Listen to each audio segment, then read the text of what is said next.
Negotiation skills. The first and most important thing you should do for any negotiation is prepare thoroughly. I can't emphasise enough how important this is.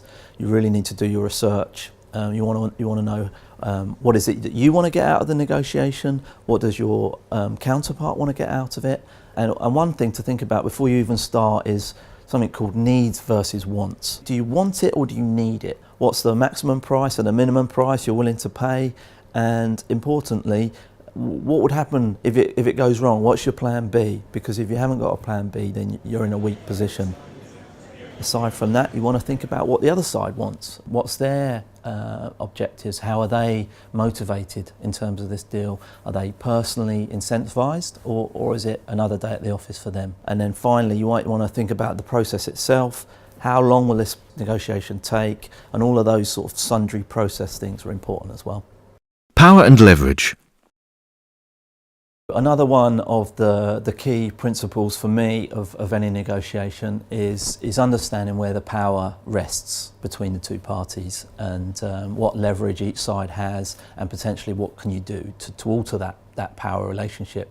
You might feel like you're trying to negotiate at least from a big national company, but it may be if you do your research that you might find a lot of unlet property in that area, or you could offer a longer period for them, or a particular niche in the market that they're looking to grow. So the important thing is to be creative and search out rationale for reasons why they might want to do business with you. Tactics and techniques. Some of the actual tactics and techniques that we might adopt in a negotiation process are what I call tell, don't ask. And what I mean by that is, quite often when we're in a negotiation, we'll say something like, can I have a discount? And what that allows is for the other party to say no. Whereas if we say, I can only pay X, or this is my price, they have to respond to you making that statement. Be bold and be confident and just say what the price is.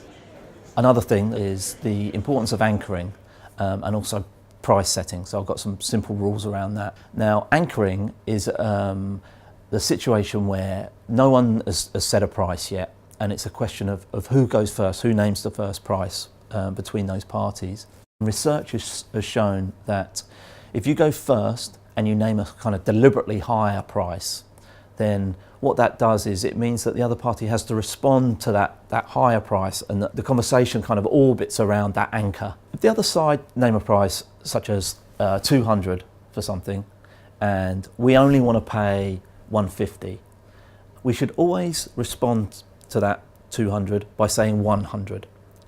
And what that does, it allows agreement to be reached in the middle at 150. So both sides have to travel the same distance to get there. We both feel like we've made the same journey and got a good deal. Common mistakes.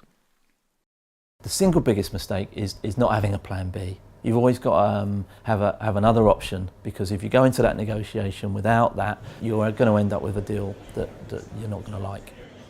Aside from that, we're sometimes scared to ask for things. So if you say, I want that space for free for 6 months, you never know what the answer is going to be. It's worth just assuming that everything is negotiable until you're told otherwise.